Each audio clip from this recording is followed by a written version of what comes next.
Hello everyone, SameToken here. Halo 4 for PC is now only a week away, and here's what makes it interesting. Halo 4 coming to PC would have turned heads back in 2012, but now we almost expect PC ports of Halo games. And that's great, but I think it's important to take a step back and really admire how far we've come. Now, this is not a review of Halo 4, as I'm sure everyone's made their mind up about it either way. Instead, this is an overview of Halo 4 as a PC port and what it means for Xbox games on the PC.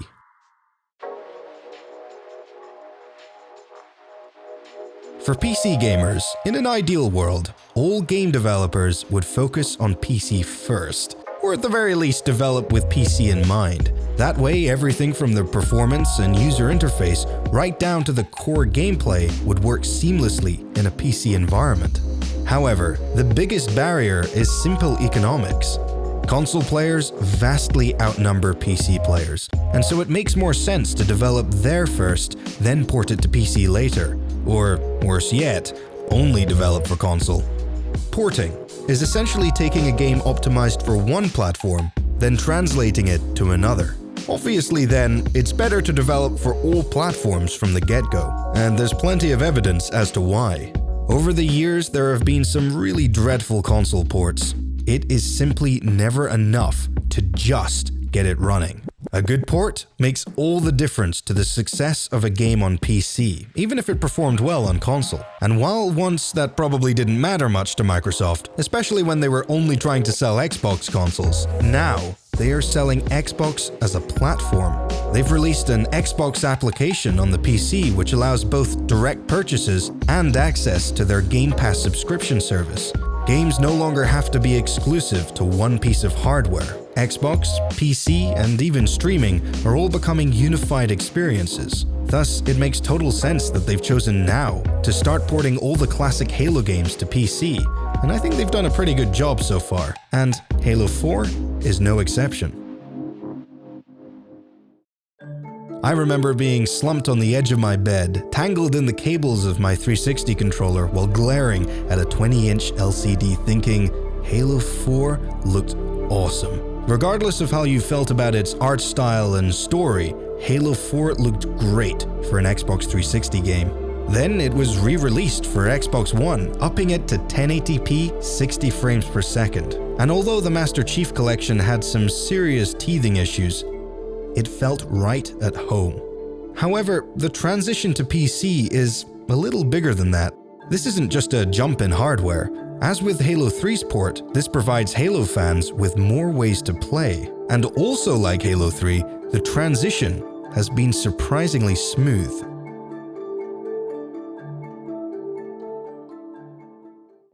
At a glance, Halo 4's PC beta looks fantastic. Generally, all the boxes of a proper PC game are checked.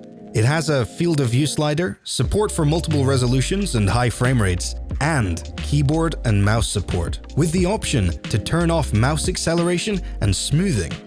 Now, I'd argue these are features that shouldn't even have to be mentioned, but there are far too many ports that fail to include these basic necessities.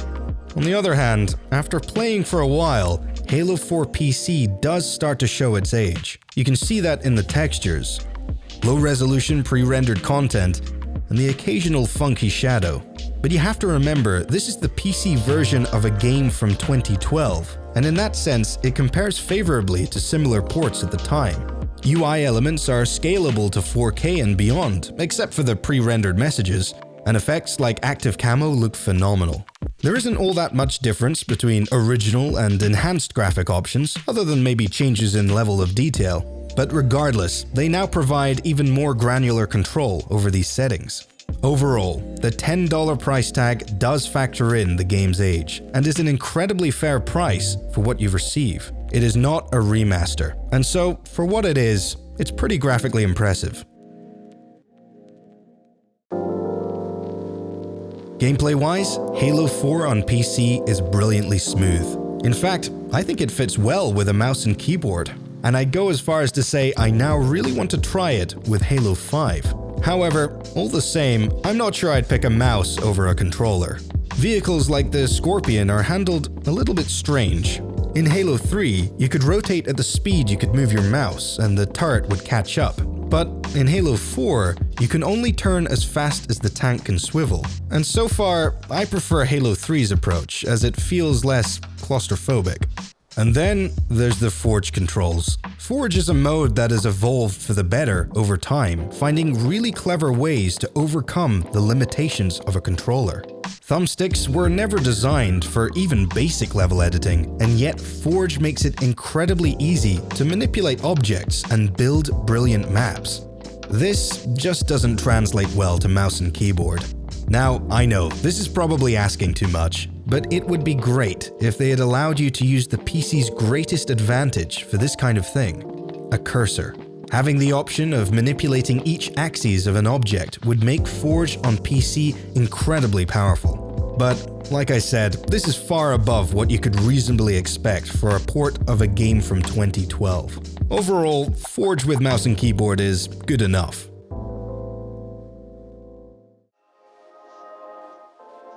Now, I initially believed I'd like the precision the mouse can provide. Surely I'd be more accurate, I thought. And I have to say, using the mouse to look around feels incredibly fluid and immersive. But it turns out, my hand is not accurate in the slightest. Halo had perfected aim assist all the way back in Combat Evolved, ensuring it felt amazing with a controller. Essentially, rather than firing directly towards the crosshair, it automatically shifts your bullet spread towards nearby enemies, while also softly, almost magnetically latching onto them.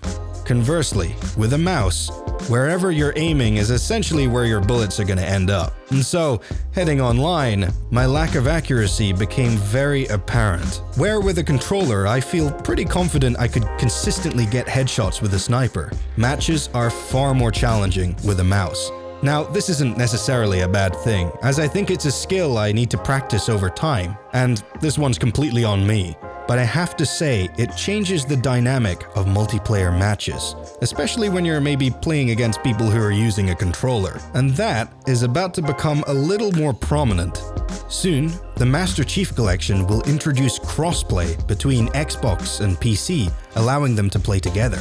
Now, like I said before, we've already had a taste of mouse and keyboard playing against controller on PC, and it doesn't really work competitively. Aim assist can often give controller players the edge. To remedy this disparity, you will now have the option of matchmaking based on input device. Some matches will now lock your input type, while others will sometimes allow you to switch between them. My first impression is that this is a brilliant solution. It should keep competitive matches fair, and players on PC can still opt to play with a controller if they wish. With talks of mouse and keyboard support coming to Halo on Xbox, input-based matchmaking may become more common in the future. All this is further evidence of the effects of Xbox becoming a platform. Irrespective of whether you're on Xbox or PC, mouse or controller, you can have a great experience playing Halo 4. So yes, we can now attain 4K resolution on PC, but the Xbox One X can do that. And yes, we can reach 120 frames per second, but the Xbox Series X will also be able to do that. And of course, there's the talks about bringing mouse and keyboard support to the Master Chief Collection on Xbox. Ultimately then, this port is not important because it allows you to use keyboard and mouse, or because it runs at 4K. It's important because it gives players a wider choice of where they prefer to play. Whether this is the correct direction remains to be seen, but so far, I can't see a downside. After all, it only costs $10 when bought individually, and it's included with the Xbox Game Pass subscription. So whether you're an existing fan or you're working your way through the franchise for the first time, Halo 4 on PC is a steal.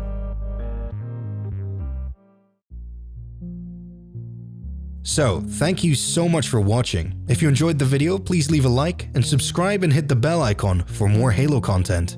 I'm in the process of working on a few fairly large videos that I'm really excited to share, but I've encountered a challenge. They take a fair amount of time to put together, which means I've been uploading far less than I'd like to. That is where videos like this one come in. Smaller topics about Halo that I can release more regularly, which shouldn't have too much impact on the larger videos I have in store. So let me know if you'd like to see more videos like this in addition to my normal content, as well as what else you'd like to see, down in the comments.